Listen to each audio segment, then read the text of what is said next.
Good morning. Thanks for joining us.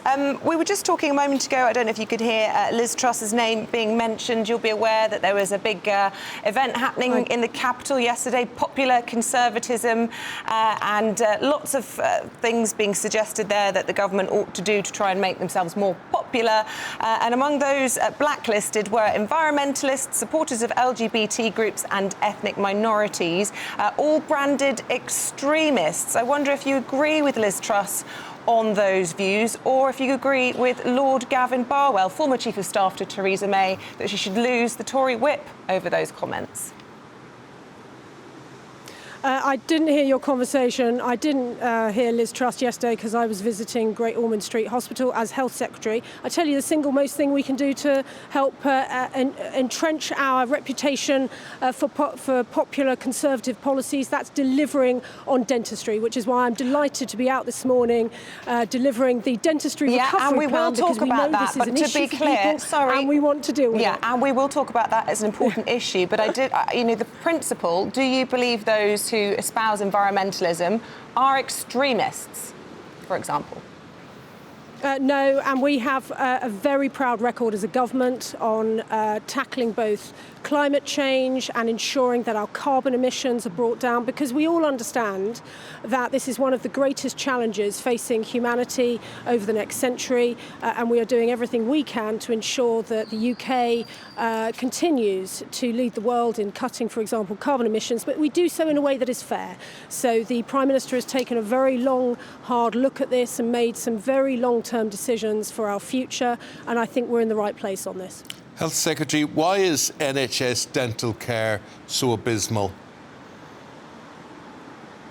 Well, we know, I'm sure we all remember during the pandemic that dentistry was one of the sections of the NHS that was particularly hard hit. The whole of the NHS was hard hit, but with dentistry, you'll remember, we had all of the problems of reopening dental surgeries. And so what we know, having tried to reform some of the contract last summer, we want to go further and faster, because I want to open up dental surgeries and appointments to more people around the country. So the plan that we're announcing today ensures that we are getting dental care faster, simpler and fairer towards people that really need it. For example, bringing dental vans into those most underserved areas across the country. I'm a rural and coastal constituency MP. I know how tough it can be to find a dental appointment locally. We'll be rolling out dental vans to help in the immediate term with some of those issues. We're also ensuring that NHS dentists are being paid more to look after people. We're going to be creating some 2.5 million more appointments as a result of this plan. This is really good news. There is more to do. We absolutely accept that, but this is going to make a meaningful difference to people's health. I remember when I was at primary school, the dentist used to come and visit. I'm sure that doesn't happen today. I'm not sure if it does happen today, but your idea is basically to pay a lot of dentists more money, pay them about £6,000 a year or £7,000 a year over 3 years, and you think that will go a long way to solving this problem? Well, Eamon, thank you for a nice segue into our operation called Smile for Life. This is exactly as you've described, about helping babies and children, the youngest of children in nurseries and family hubs, helping them understand how to start brushing their teeth, helping mums and dads understand how to help their children brush their children's teeth, so that by the time they get to school, they are already brushing their teeth. It's part of our our daily habits. And also, of course, helping pregnant mums, because we know that bad oral health in mums can have an impact during pregnancy and beyond. So we're trying to very much start from the very beginning of life through to adulthood as well. Yeah, and in total 2.5 million, you say? Teams into reception.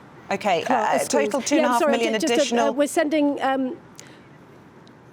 2.5 million more appointments, and as I say, the work in nurseries and family hubs, as well as for those areas that are most affected by ill health, oral ill health, we will be helping schools with you made that point. And I'm sorry to rush you. We've got limited time. Yeah, it's really so 2.5 million. I believe there are 12 million waiting for NHS help. The British Dental Association have said that your plans lack credibility and that the contracts need reworking because it frankly does not pay to be an NHS dentist. They get paid the same to replace one filling as they do 10. They get paid the same to do complicated dentistry as they do simple. When will you do serious work at addressing NHS contracts? Again, we've committed to reform this contract. As I say, there were some reforms last year, and it's fair to say there is divided opinion as to how best to manage lists. We've seen in Wales they go for what's called a list system. It doesn't work. They have far worse results than we have in England. But we want to work with the dental community, with professionals, to ensure that we get the contract in the right place. But it's also actually about helping people like dental therapists and hygienists, making sure that, rather as we have done with pharmacists, helping them to work to the top of their licences. So we will be bringing forward legislation quickly so that hygienists and others can do even more in surgeries, thereby helping dental surgeons with the more complicated cases. Can I just ask you about the King? Obviously, the nation very concerned about his health, and it's really highlighted the need for swift action when it comes to cancer treatment. And a reminder, really, of the pledge that Rishi Sunak has made to try and cut waiting lists. He's admitted that progress has not been fast enough. Why can't you get a grip of this problem? Well, of course, our thoughts are very much with His Majesty and indeed the whole of the royal family at what must be a very difficult time for them all.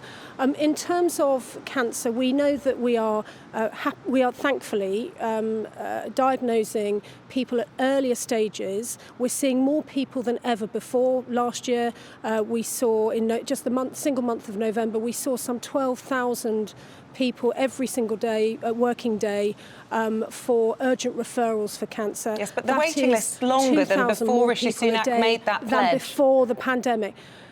So, yes, so again, a number of factors here. Let's not pretend this is simple. One of the factors we know is that, sadly, industrial action has had an impact on our waiting list. So in the month of November, again, we saw the waiting lists fall by 95,000, and that was the first month where we did not have any industrial action. Health Secretary, got to say goodbye to you. We're out of time. Increase in demand. Thank you. Lovely talking to you. Thank you very much indeed.